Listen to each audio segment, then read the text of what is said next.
Good morning, everyone. It's a real pleasure to welcome you to today's webinar. My name is Fabian. I'm Chief Commercial Vehicles Officer with ACEA, and I'll be your moderator for the next 60 minutes. This is the second edition of our Truck Talk series, where we shine a spotlight on the world of commercial vehicles that includes not only medium and heavy-duty trucks, but also buses, coaches, and the broader transport and logistics ecosystem. Today, however, we're turning to a topic that goes far beyond commercial road transport, though it is certainly of critical importance to it, the ETS2. That is Europe's new emissions trading system for fuels used in buildings and road transport. It's scheduled to start in just about 18 months from now. The ETS2 naturally raises many questions, some old, others new, and all increasingly urgent as implementation is on the way. If implemented well, and if it will work as intended, the ETS2 has the potential to replicate the decarbonisation trajectory of the ETS1. And if that's the case, it will ultimately drive down and phase out fossil fuel emissions by the late 2030s, early 2040s. That may sound like a long way off, but from an investment and planning perspective, it's just around the corner. In today's session, we'll explore several key questions, including what role can and should carbon pricing play in the decarbonisation of transport? How might the ETS2 affect investment decisions, especially in zero-emission vehicles, and help bridge the TCO gap? What carbon price levels are expected, and how will they develop? How can revenues from the ETS2 be used most effectively, particularly to support those affected by it, that is, households and small and medium-sized enterprises? And finally, what are the key risks economically, but also politically, and how can they be managed? To help us tackle these questions, I'm delighted to welcome three distinguished guests here, our speakers for today. That is Laura Iozzelli. She's Research Fellow at the School of Transnational Governance at the European University Institute. Liese, member of the European Parliament and its rapporteur for the ETS. And Pahle, head of the working group on climate and energy policy at the Potsdam Institute for Climate Impact Research. Before we dive in, just a couple of quick housekeeping notes. We've asked our speakers to keep their opening remarks concise, so we'll have plenty of time for discussion. And we'll begin with Michael, followed by Laura, and then Peter. For those of you joining us online, and we're quite pleased to have more than 300 registrations for this webinar, please feel free to submit your questions via the Slido Q&A tool. We do our best to bring your questions into the conversation during the panel discussion. And with that, Michael, the floor is yours. Thanks so much, Thomas, for the opportunity and the invitation to share my thoughts here on what I think is the most relevant climate policy instrument in the portfolio of the EU. I have a few slides that I'll bring up. So what I'm going to talk about is prices, potential expectations in that direction, how they may unfold, risks, but also opportunities. And I really want to emphasize the role of speaking about opportunities. Starting with prices. On the left, there's a figure showing selected price forecasts by market analysts. And what one can take out of this overview is that projected prices, according to the projection of analysis in 2027, might range from 55 to 92 euro per ton. And common to all of these projections is that prices will rise over time, not very steeply, rather gradually. And what to take out of this? If putting this into perspective and providing my view on how prices might unfold, there are several reasons why prices could actually land and evolve at the lower end. A very first one is front loading. So in the very first year in 2027, there will be a higher supply than the regular cap. There will be an additional 30% of allowances that will be auctioned, and higher supply in a market means lower prices. A second reason is that high emission reductions through overlapping policies are likely to occur. And we have just 1 or 2 weeks ago seen the latest projections from the national energy and climate plans by the member states. And if these plans or the projections unfold as described in the plans, we will see an emission gap of just 2% in the ESR sectors. And since there is a large overlap of the ETS2 and the ESR sectors, we can expect that demand will be relatively low. At the last, a third and definitely not least reason is how market participants will behave in the market. When the market sets on in 2027, The major issue is, will they buy allowances for compliance just in this very year, or will they buy allowances ahead to hedge their businesses and to potentially bank? And a very important aspect here is that there is a planned review clause. So there's a review clause in the ETS directive. So there might be a review, and there will definitely be a review, and there might be an adjustment of market rules in 2028. So going forward, if I were a market participant, I would be rather cautious for buying well in advance at the risk of buying at a too high price. And all this leads me to believe that prices will, as I already mentioned, start at the rather low end and evolve accordingly over time. That said, it cannot be ruled out that there's a possibility of higher prices. So this is not a bug of emission trading systems. It's actually a feature. Prices respond according to the need to decarbonize. They send a carbon price signal that adjusts according to supply and demand. And leaving this uncertainty out would definitely not be adequate in the discussion. So we are facing a situation of uncertainty, not, so to speak, in equal probabilities, probably with a higher likelihood that we'll start low and increase. But nevertheless, we have to acknowledge this uncertainty. And in face of uncertainty, there are two views of how to deal with this. So first one is to focus on the risks. So what could go wrong if prices unfold in a way that we have not expected or we are not like for a variety of reasons. But another way of looking at that, and everyone who is doing business knows that risk has a downside but also an upside, is opportunity. And I think it's very important to emphasize the opportunities behind the ETS2, not only for climate action, but beyond that, and I will elaborate that in a moment. Before I come to the opportunities, I'll address or take a look at the risks. And I think it's clear to everyone who has followed the debate that these risks are centered around social fairness. And it's not that we do not have prepared for that. So the Social Climate Fund is a very integral part, has been an integral part of the ETS reform, and it has been clear to everyone that something needs to be done, a dedicated mechanism needs to be implemented to address these risks. But there are risks, even though we have these mechanisms, and they relate basically the timing. So the full implementation might take too long. So the decision had been there for quite a while, but it takes a long time, arguably a long time, to implement these policies, to discuss and agree upon indicators, and so on and so on. So there might be a risk that the Social Climate Fund is not fully ready yet in 2027. It may also not be fully effective, so it's going in the same direction, or not comprehensive enough. There's a discussion about how much transfers to the fund are fair or comprehensive enough. This is up for discussion. But the main point here is that both of these risks, even though they are valid concerns, are basically transitional risks. So these are risks that can be addressed by revision and refinement of what we already have in place.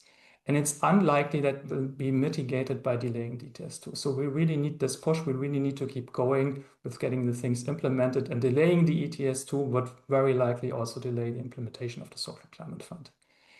That is one thing to say. Another thing to say is that these are transitional solutions. So we can look in the same direction. More compensation is something that is definitely comes at hand here, but also an adjustment of market rules. And there has very recently been a paper by 50 member states which makes proposals in that direction. And I guess we'll probably talk about this in the course of the webinar. A second risk is, and this is going beyond the actual argumentation and the rational debate, is scaremongering by the far right, which is, I think, the elephant in the room. Here, it's not about arguments and actual substantial action. It's about the misuse of social arguments and scandalizing carbon pricing. And we know there's a lot of potential for that. And in face of that, counter-argument fact-checking are probably a futile uphill battle here. So we need to acknowledge this. The honest and transparent discussion about social issues is something that is for the rational debate. So in face of this, highlighting and using opportunities for citizens and business seems really essential, not just to counter this scaremongering, but in general, because we want to get the best out of that system. That brings me to my last slide, and this slide is basically around opportunities that arise from push for action. By action, I mean here, instilling action that otherwise would not happen. So if we hadn't the ETS, there would be stagnation, or there could even be derogation in the fields that I'm talking about. And the first one concerns EU businesses. the ETS can make existing green business models financially viable. I guess, Thomas, you will talk about this because it's very important for clean heavy-duty vehicles. And it can also create a level playing field across the EU, which is equally relevant in creating this business opportunity and tap the potential of the internal market. There's also great opportunity for EU citizens. The ETS2 can put a spotlight and advanced action on more profound but long overlooked problems, such as energy and transport poverty.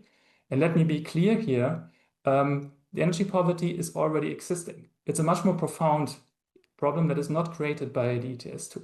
So it's already existing. And the way the ETS2 put this in the spotlight promises a lot of social and political innovation to address these issues. It can also serve as an entry point for social partners to give social partners a voice and foster citizen engagement.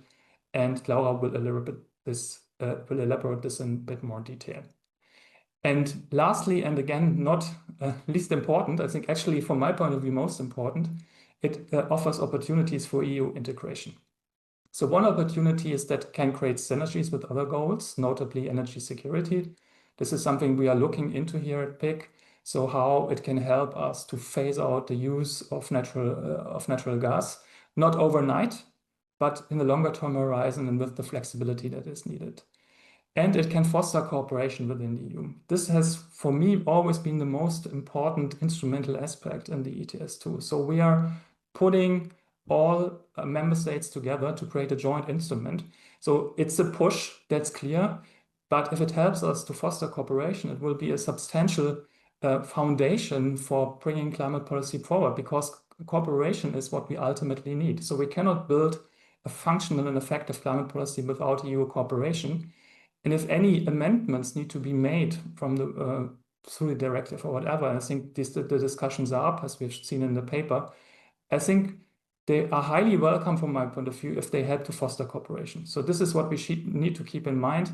Cooperation is essential, and the ETS can help us bring us forward. Thank you very much, Michael. Very insightful, very interesting, great kickoff. Laura, what's your take on this? Thank you. Thank you very much for having me. It's great to be part of this webinar.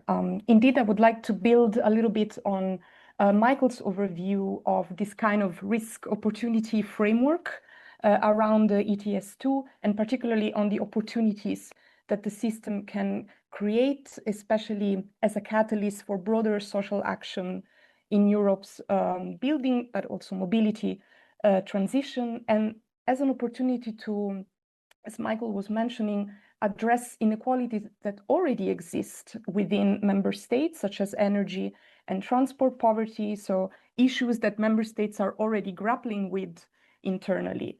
And let me first quickly share that currently with the way in which the debate, let's say, around the social implications of the ETS2 is framed is largely around focused on, protection and compensation. And I think we can all agree that compensating and protecting vulnerable sectors of society is essential. And the Social Climate Fund has precisely this purpose.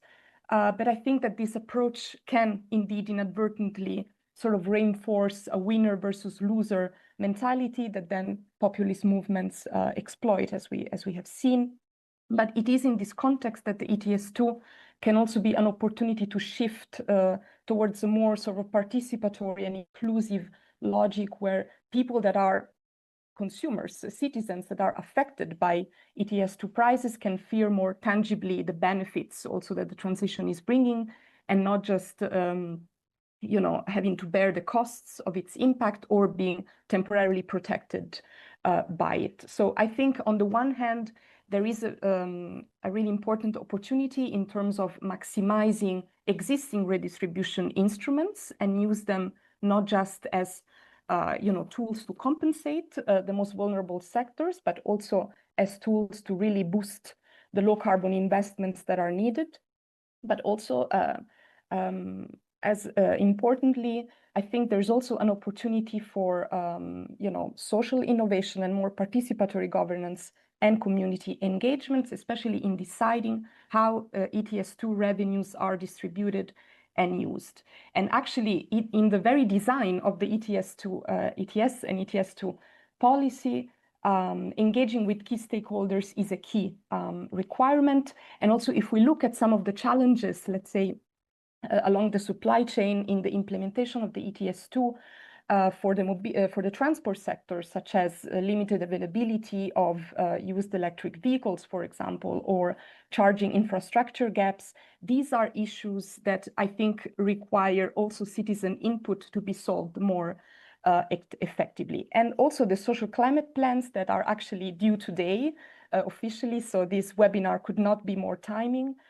They do lay out requirements for engagement with key stakeholders, but I think also with engagement with citizens should be a priority in the design, but also in the implementation of these plans. There are participatory strategies that are being tested already within several member states that actively include citizens in transport policy design.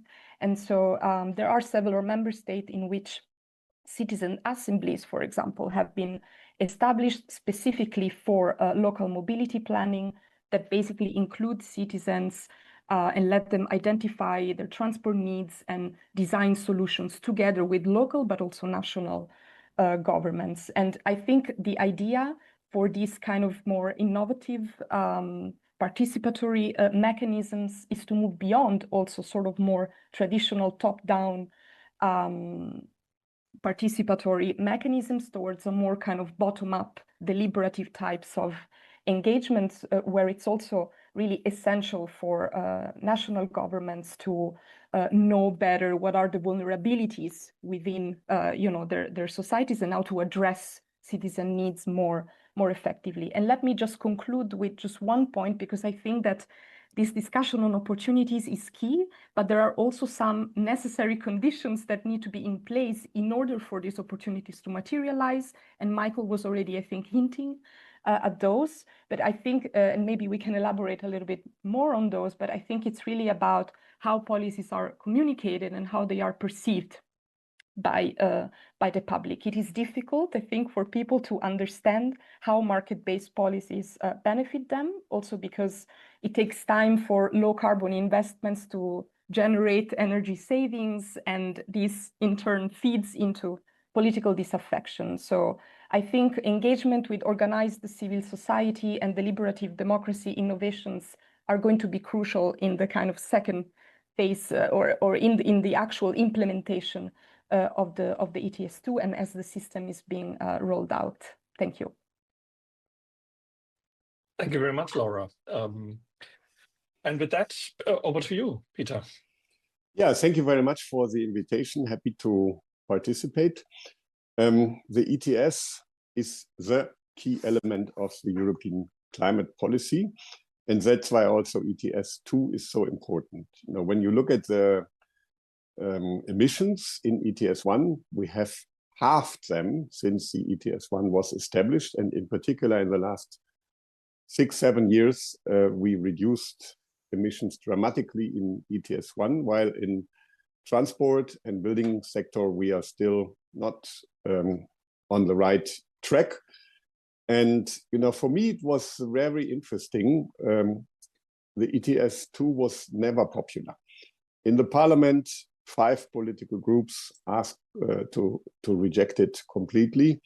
In the council, there was a huge majority of member states against, but still we have it. And one day I asked one of the ambassadors, that was one of the few member states representing that were in favor, why did you convince all your colleagues? In the end, the council was more in favor of ETS2 than the parliament. And the answer was because member states realized that all the alternatives are much more expensive. You know, command and control measures include costs. You know it from the automotive industry. Of course, you have costs with the transition when you do command and control measures. And also, they are sometimes not very popular. Coming from Germany, to ban fossil fuel heating systems was one of the reasons why the former German government went so unpopular. So the challenge is that we have an ambitious climate target and not that we have ETS2. So climate policy comes with a cost, but climate policy is important. We suffer again a very challenging summer in Eastern Europe already. Drought, forests are burning, there is problems for our farmers, many other problems, extreme weather events. And we have a crucial moment in time. Trump left the Paris Agreement. For now, nobody followed. Even Javier Milei in Argentina didn't step out, also because of Mercosur. You know, European Union has to be rewarded here that we have put the Paris Agreement in the Mercosur, and that's why I think those that criticize Mercosur should also see that maybe Paris Agreement would have already, you know, much more challenged when we didn't have Mercosur. So nobody stepped out, but the rest of the world is now waiting for us.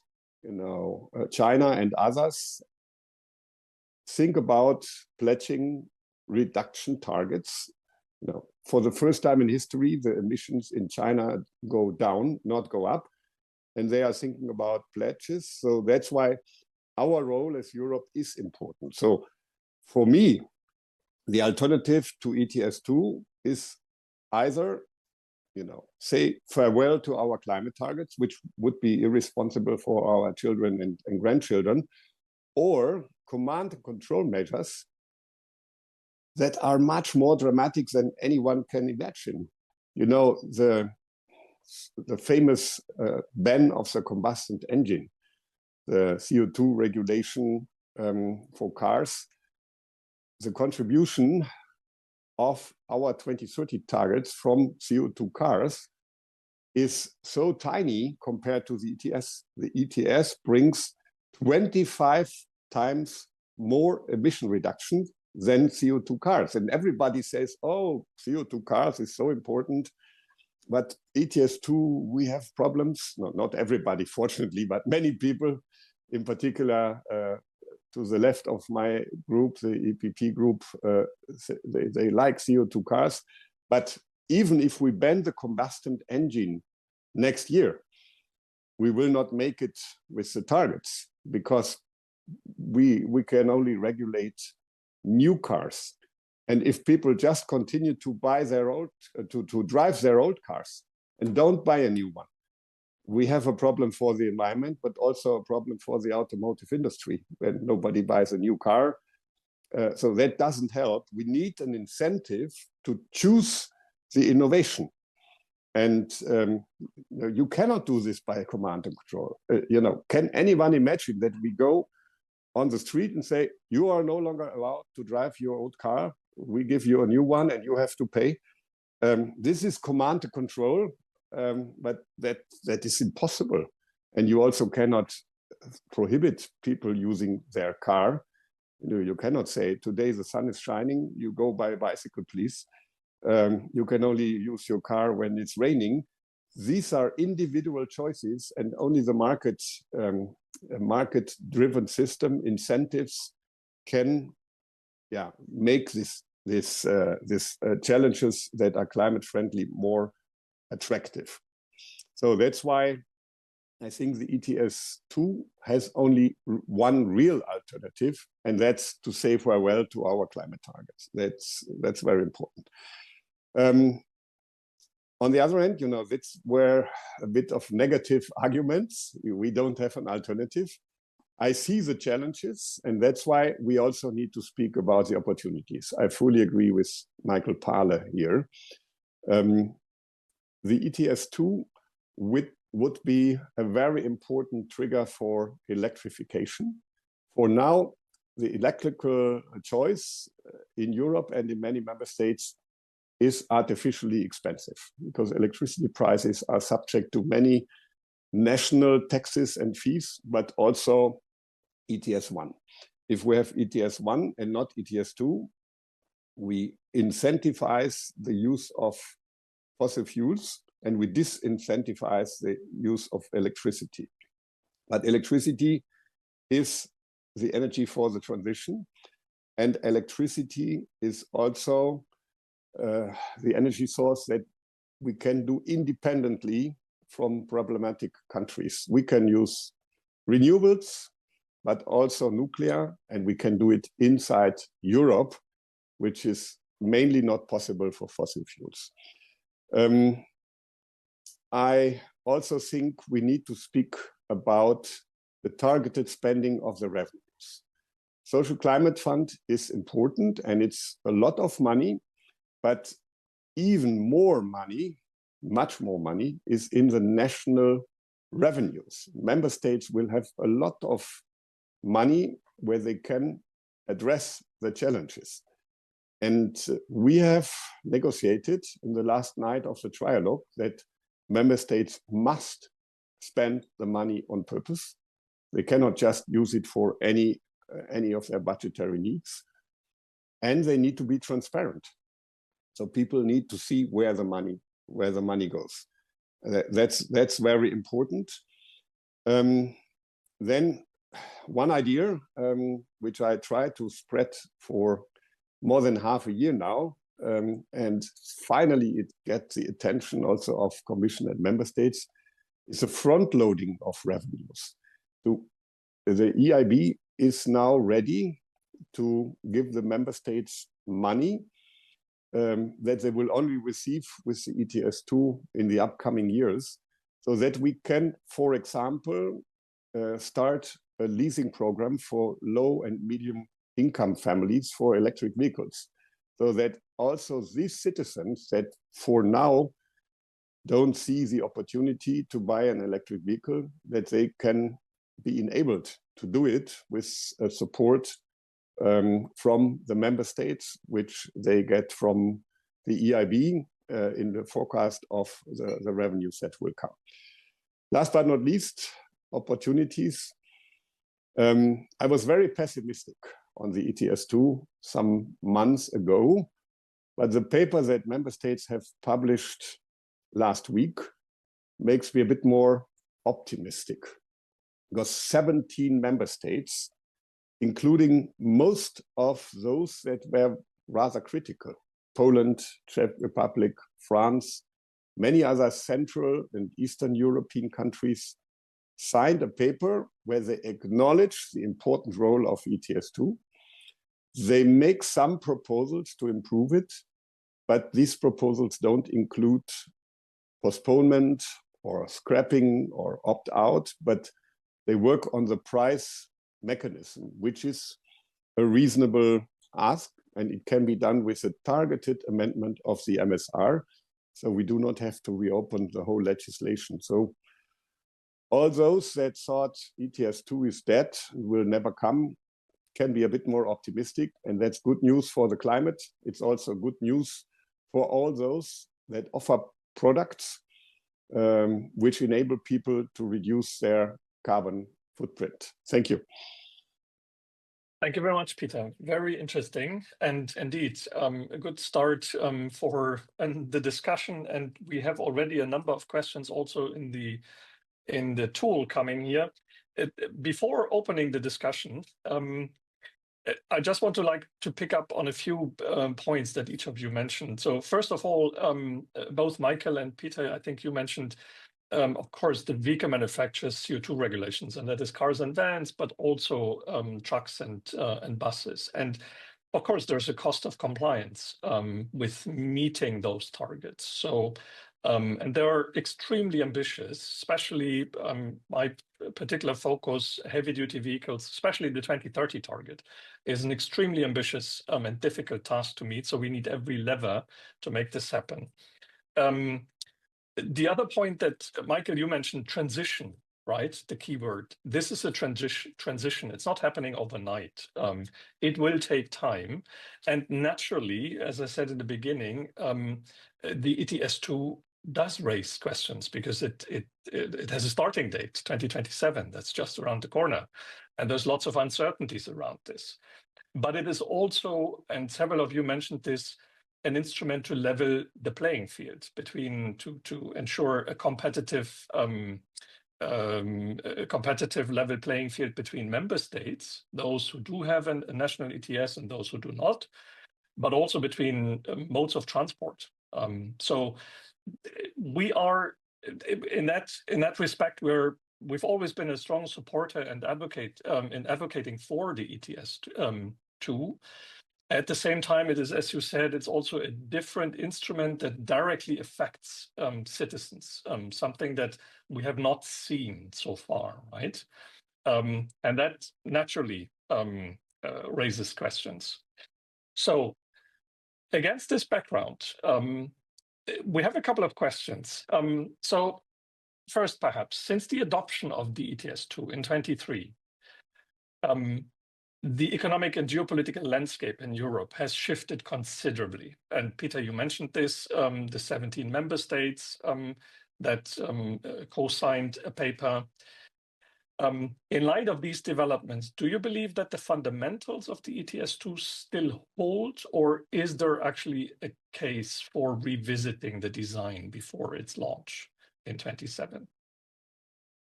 So I wouldn't say that the economic situation changed fundamentally. We went already through COVID in 23. You know, the Green Deal process started before COVID, but we have been challenged a lot during COVID, and there has been arguments, let's stop the Green Deal now. And the majority in Parliament and Council said, no, we will continue. And there's also reason for this, because the Green Deal will also enable us to be more resilient, less dependent. And COVID showed how dependent we are. That doesn't mean, and let me be clear here, that everything that we adopted is perfect. You know, I was never in favor of the ban of the combustion engine. We need to reverse it. We need to be technologically neutral, but the climate targets should stay, and they can stay in a technological neutral way. And that is not a weakening of the climate target, but we just choose a more pragmatic way. Second point was the Russian aggression. You know, of course, I was in the middle of the process for drafting, I defended my draft report when the war broke out. It was February 22, when we just started the debate on the draft report. And also here, people said, oh, now we have other priorities. We should not follow the climate agenda. But also here, the case was even more clear. The now Defense Commissioner, Andrius Kubilius, he was a member of the EPP group, and he said, you know, in particular, because of the Russian aggression, we need to do the Green Deal, because we need to be less dependent from fossil fuels, from Russia and from other problematic countries. So I don't think there is a reason to completely change the course. There is a reason to be pragmatic, and that is true for CO2 cars, for CO2 heavy-duty vehicles.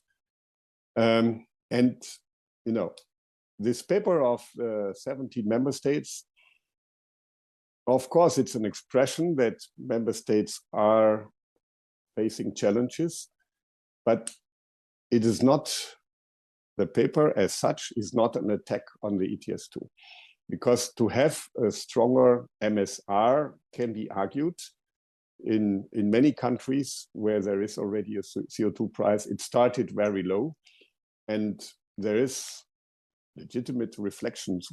Why shouldn't we start even lower than predicted by Michael Pahle? There is a good reason to do this. And if that is the outcome of the debate, and the Commission will make such a proposal in autumn, I think it is not weakening the ETS2 substantially.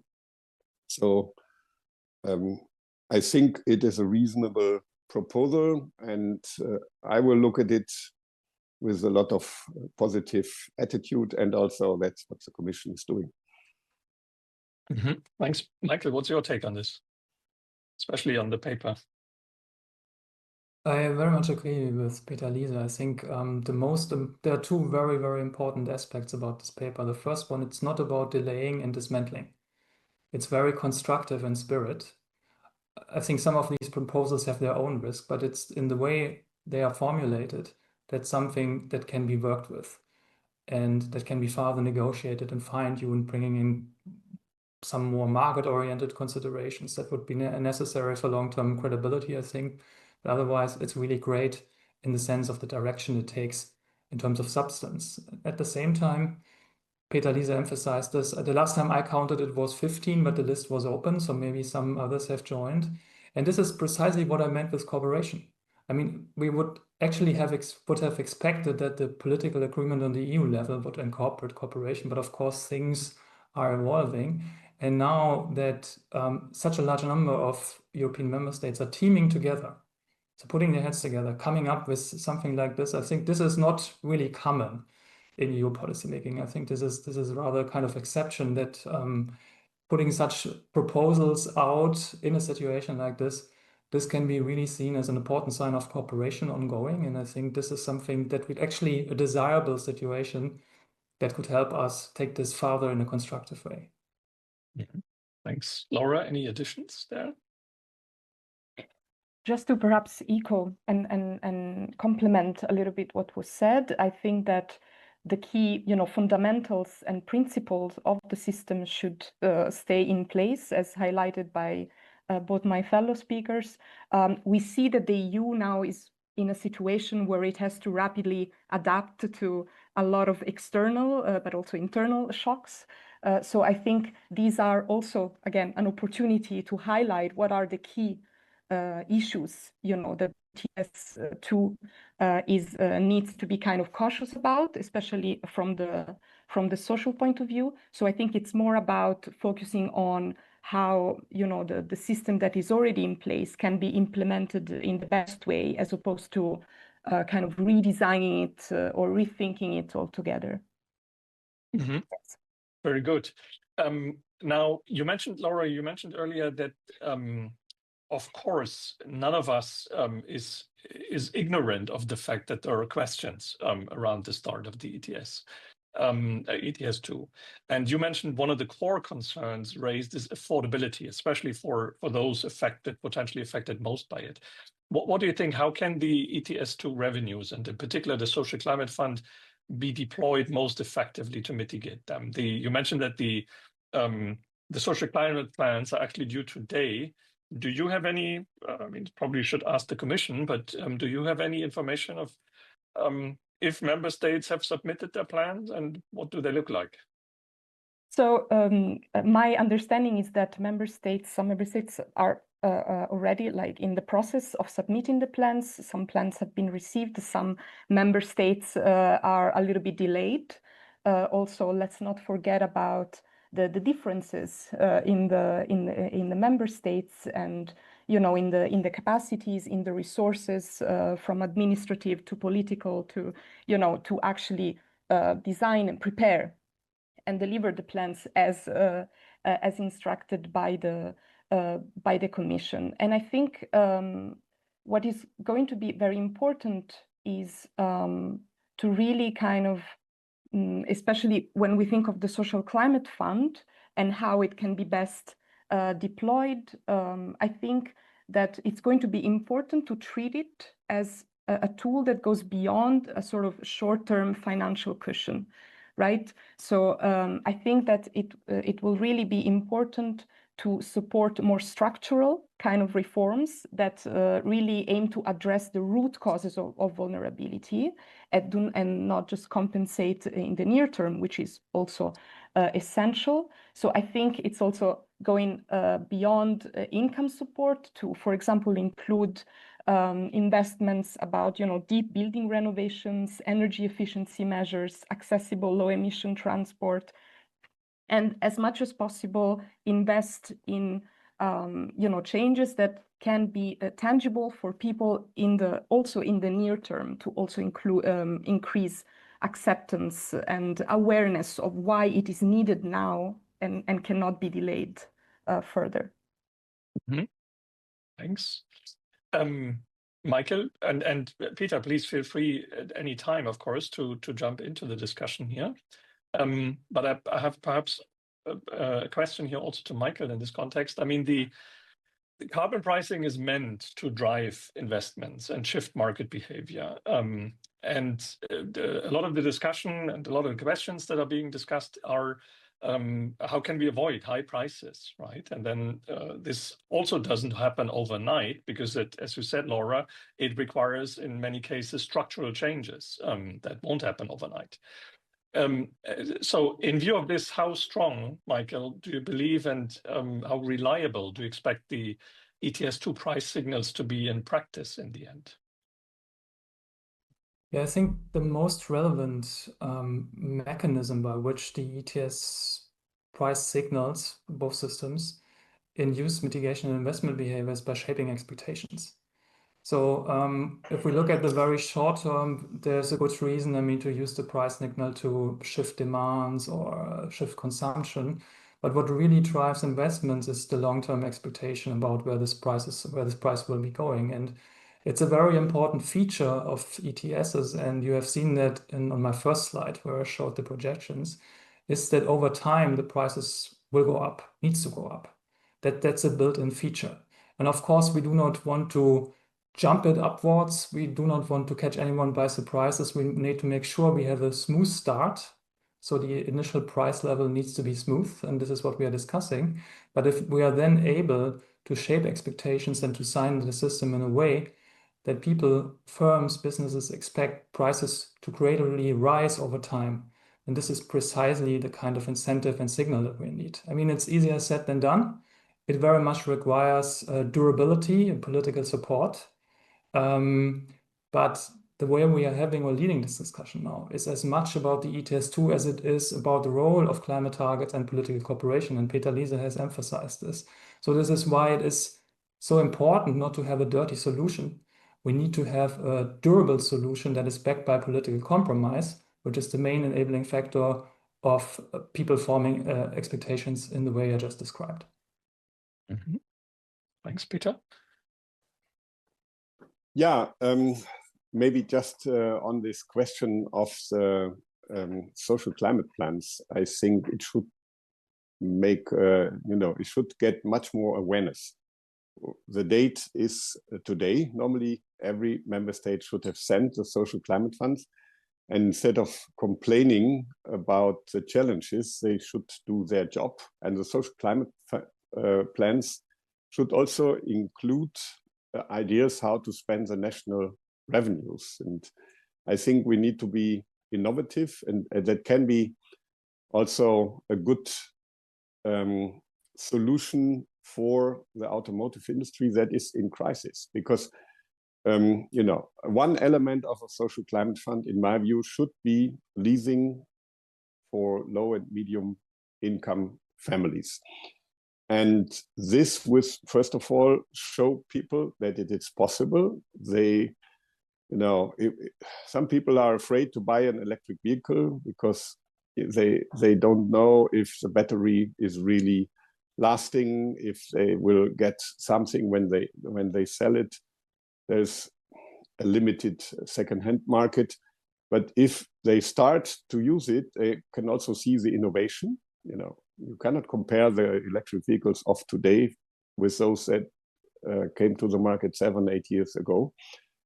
And in every street, there should be somebody who is benefiting from this program so that others can see it works. And for the manufacturers, it would include a completely new market, because for now it's rich people that buy rich cars or a small car as a second car.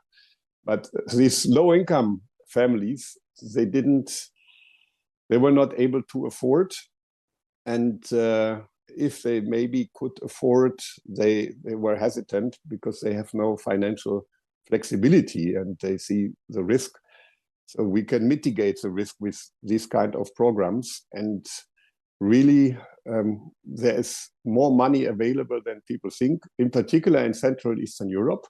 The ETS was a package deal. We didn't only have the social climate fund. We have the modernization fund. And we have a solidarity mechanism in ETS1. So member states get much more auctioning revenues than their share of emissions. So there is money available, and the social climate funds should show people how they can get this money. Mm-hmm. Yeah, one thing that we often hear in the discussions, and that we're also discussing internally here within the industry, is the question. I mean, if everything, we said this in the beginning, this is about a transition, right? It's not happening overnight. It will take years to shift. At the same time, and we're discovering left and right. If I look, for example, especially on the commercial vehicle side, we see the question of the grids, for example, electricity power grids, and none of this is going to be solved overnight. And it is an essential element of what we call the enabling conditions to actually enable the operation of zero-emission battery electric trucks, in my case. And now, the question that we're sometimes hearing is, and we're discussing this internally also, is if everything is more difficult than anticipated and takes more time than anticipated, will the ETS2 kicking in on the 1st of January 27, without many people being able to actually shift away, not simply lead to higher prices left and right? Michael? Yeah, relating to what I previously said, I think this would be asked too much. I think the level of prices we are talking about is a starting level. So we have to get, we need information where the system starts. So now we are completely in the dark, which is a challenge. But once we are having an initial starting price, we'll have a completely different discussion. And then it's about using the price level we have to test out, I think, where we stand. So I think a big challenge of the discussion right now is that everything is basically hypothetical. So we are biased, and we're putting a lot of attention towards the actual worst case, and this could, in hindsight, be a distraction when we start at a much more moderate level. And we should have dedicated our attention and our efforts towards planning for the more long term. And of course, a transition always starts with a big wish list, and then you will realize, okay, there's a pressure point here, there's a pressure point there. And then, I mean, having some pressure is also helpful because it can help to prioritize. So Liese alluded to this at the very beginning. So in the first wave of climate policy making for the Green Deal, we had a very long list of instruments. And I think all of them are interesting, but several of them are not really necessary and maybe also detrimental. So I think what we also need the ETS2 for is to sort out, to really prioritize and to become clear, okay, where is our main instrument, what are our main incentives, and what are the main enabling conditions. And if it turns out there are pressure points in developing the grid infrastructure, then we have to prioritize on this. And I think we already have a discussion going in that direction. So it has been anticipated, and it's a very important complement. Mm-hmm. Thanks. Excellent. Laura, anything to add? No, just very quickly, perhaps that, the learning by doing kind of approach of the European Union is valid, I think, in this case as well. So we'll also have to see once the system kicks off, what would works more and what will work least. And I think it'll also be important for the Commission also to address, for example, the possible volatility of the prices. So there's going to be a need for a lot of also intervention and guidance in that sense. Thank you. Yeah. The interventions that are being proposed in this paper that you mentioned, that we mentioned several times now, signed by 17 member states, I mean, they are of different, they require a different level of intervention, right? If I understand this correctly, the first one is mainly about creating transparency early by starting the auctioning of the 27 allowances as early as possible in 26 already. While others, you mentioned the MSR and others, again, the trigger mechanisms, et cetera, they may require or will require a legislative procedure. What's your take, Peter, on if you look at those 5, I believe it was 5 measures that are being considered in this paper. We should probably do the things that can be done without changing anything immediately, right? Yeah, before I come to this question, I would also like to react on your other question on the infrastructure. You know, the European Parliament was much more ambitious on the ACEA regulation. We wanted more efforts of the member states. And I think instead of asking to postpone ETS2 or weaken ETS2, we should come back to the Parliament's position on ACEA and strengthen ACEA. And it is possible because the European Commission made an interesting move. Member states can, if they wish, spend cohesion money that is left for electric infrastructure, alternative fuel infrastructure, without co-financing. So no finance minister in any member state should complain that he has no money. They can do it.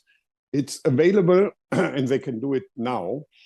And of course, everything will take time. That's why we need to start moderately, but we need to start. And the projection is also important, that people know prices will increase, and the earlier I invest, the earlier I will save money. On this paper, I think everything needs to come fast, because the political debate is very difficult, and without a targeted change of the MSR, I don't think we will solve the political problem that we have. That there are many member states not willing to implement, that there are many challenges and threats. So if 17 member states agree on a concept which keeps the essence of the ETS2, they should, they should be able to do it. But they also need to respect, on the other side of the coin, that ETS2 is an important element. And generally spoken, I think whenever you have the opportunity, anyone in the chat, to speak to an MEP, to speak to ministers, heads of states, heads of government, and or their advisors, encourage them to look at the enabling conditions, to look at the revenues, not only social climate fund, but national revenues, but not to challenge ETS2. It looks a bit better since last week, but we are not really sure. Everything can happen, everything is possible, which means it can collapse, but it also can be the most effective tool of the transition, good for the climate, but also good for European economy. Thank you very much indeed. I was going to ask you this question. What do you think now with respect to how can stakeholders, and again, none of us is ignorant of the risks that the ETS2 poses if not done right, and the effects are not being mitigated. What is your recommendation, if you want? How can stakeholders help build support for the system? You mentioned this, reach out to the MEPs. Yeah, the MEPs are important because there's a lot of resistance in almost all political groups, but also at the council level, there's a lot of discussions. The last Environmental Council didn't have it formally on the agenda, but this paper has been discussed in the sidelines. And at some stage, it will achieve at the member states level. I'm happy that our German Chancellor, Friedrich Merz, is a supporter of ETS and in particular ETS2. I know him very well, and we went through all the process together when he was only party chair and not chancellor, but others are rather skeptical. And whenever you have a possibility to address heads of states, heads of governments, and or their advisors, as well as environmental ministers, MEPs, challenge them, and say, what is your alternative? You know, do you really want to go for command and control where you tell people not to use their existing car anymore? Is that a good business case? I don't think so. So, and ask about the revenues and the many revenues for Central and Eastern Europe, even more than for the rest of Europe. Mm-hmm. Thank you. Laura, any recommendations on your side, from your side? I think what is really important is to have this kind of co-designing approach of transition measures, especially with local actors, you know, actors at different governance levels. And I think it's also important to build support from the relevant stakeholders, really focus on strategies to build also cross-sector coalitions, you know, and collaboration. So, you know, involving unions, but also consumer groups and the industry in planning kind of the transition and in implementing the system is, I think, in my opinion, a very good way to ensure broad support and also more shared responsibility across different sectors. Mm-hmm. Excellent. Michael, concluding remarks? Yeah, I think, I mean, one big thing to do is to get people interested in the instrument. I think those who are actually have taken a look at it and made up their minds, of course, not everyone is a fan, but there's a lot to get out of it. I think the most difficult part is, are those people or those groups are not aware of it and who would be caught by surprise.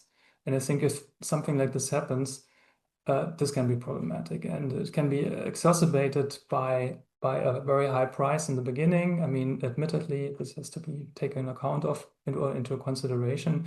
So this is why it's so important to really have a smooth start. But then again, it's getting people interested, and I think the use of revenues is a very, very important lever, as Peter Liese pointed out. So we would want people to know what opportunities, what money this brings, that comes with the ETS, and we do not want this money to disappear in some sort of accounts. So this is why, and there has been a call for that to the civil society that has been going on for years, actually already in the ETS1, to keep a sharp eye on how this is used and make sure it's put to the right purpose.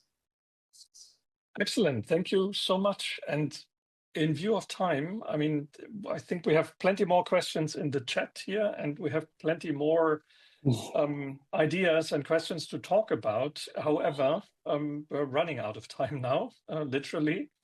And first of all, a big thank you to our three speakers here, Michael, Laura, Peter. Thank you so much for sharing your insights and perspectives so clearly and candidly. It's been clearly, Laura, you mentioned this, a timely and thought-provoking discussion. What I believe became clear once again is that while the ETS2 is a complex policy instrument, it also has the potential to become a very powerful driver of the transition. And if implemented well and supported by targeted, smart measures that ensure fairness, coordination, cooperation was mentioned a few times, predictability, Michael, you mentioned price expectations, and ultimately, most important, public acceptance, of course. So from a commercial road transport perspective, the stakes are high, but not only from this side of the industry, but so too is the potential. If done right, we think the ETS can support the shift to zero-emission vehicles, unlock the investments, and ensure that we have a level playing field across Europe. Now, thank you also to all of you in the audience for joining us and for your questions and the engagement. We hope that you found this discussion useful, and we look forward to our next Truck Talks session right after the summer break. So stay tuned, and until then, take care and goodbye.